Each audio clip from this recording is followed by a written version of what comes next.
Abdel Attaya, vous partez donc de l'intime pour dépeindre une société, en tous les cas un des pans de la société marocaine. Qu'est-ce qui vous a incité, après le roman, à porter à l'écran cette histoire ? D'abord, je suis obsédé par le cinéma.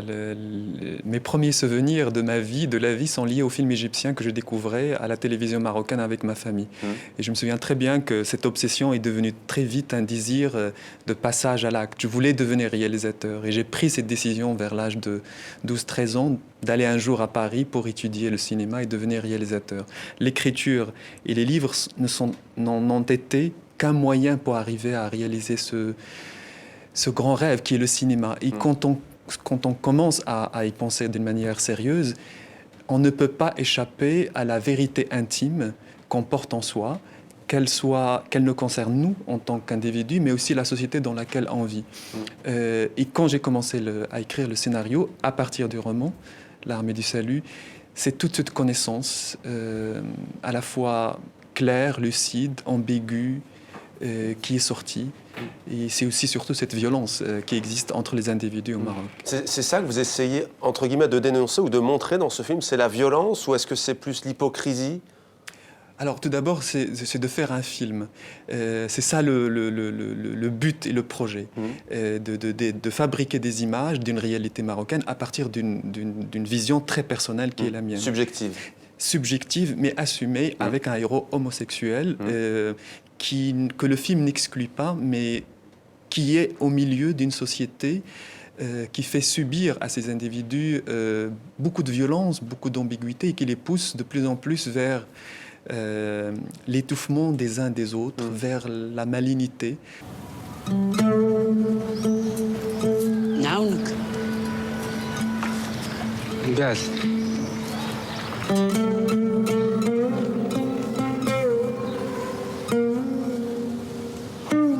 ناكل معاكم.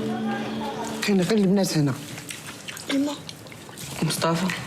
مصطفى صغيور. شوفوا البنات هوا بدا ثاني يبكي.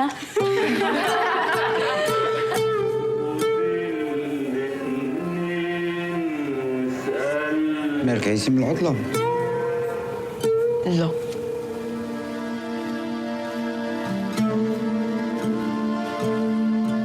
عندي خويا سميتو سليمان،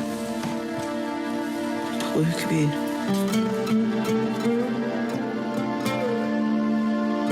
كيبغيني ما كيبغينيش. علاش كتقرا بالفرنساوي؟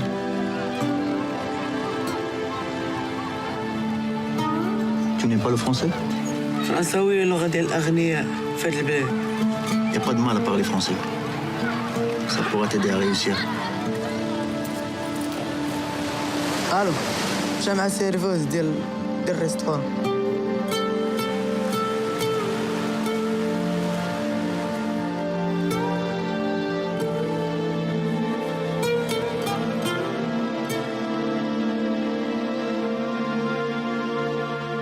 L'enfant est très malin dans ce film. Il sait ce qu'il veut aussi, clairement. Absolument, absolument. En tout cas, quand j'ai commencé à penser à ce film, l'idée était pour moi de donner une représentation de la société marocaine, d'y mettre une grande idée de la liberté qui est la mienne, mais en étant dans une représentation fidèle et juste de cette réalité. Et non pas dans une espèce de désir de provocation inutile ou bien caricaturale. Par exemple, l'homosexualité ici dans ce film n'est absolument pas traitée d'une manière, je dirais, cliché ou attendue. Je voulais que l'homosexuel, même si on dit que l'homosexualité n'existe pas dans le monde arabe et que l'islam condamne tout ça, évidemment tout ça est faux. Mais moi, je ne voulais pas exclure cet homosexuel. Je voulais le mettre au cœur même de la société marocaine. Je voulais qu'il souffre de la même chose que les autres personnages. Et que s'il devient lui-même un méchant, entre guillemets, il sera dans la méchanceté de la même manière que les autres personnages. Et je trouvais que c'était la meilleure façon je veux dire, presque de prouver que l'homosexualité existe au Maroc, même si ça peut paraître un peu futile et naïf que je le dise de cette manière-là. Mais pour moi, il était très important que ma liberté, en tant qu'individu, en tant qu'arabe, en tant que musulman, culturellement attaché à l'islam, passe par par cette description vraie de la société marocaine et de l'homosexualité au sein de la société marocaine. Alors, est-ce que les choses évoluent, selon vous, au Maroc et en Méditerranée? Comment votre film a-t-il été accueilli, par exemple? Alors, donc, le film a été projeté dans plusieurs festivals, mais aussi au Maroc, à Tanger, en février dernier. Donc, je dois avouer que les 2 projections ne sont pas bien passées. Les gens riaient beaucoup. Je peux très bien comprendre pourquoi il réagissait comme ça, parce qu'il reconnaissait parfaitement cette réalité, et je pense que la bande-annonce le montre aussi. C'est une réalité d'une famille pauvre au Maroc. Je pense que les spectateurs reconnaissaient cette réalité-là, mais ne pouvaient pas reconnaître l'homosexuel comme héros de cette réalité.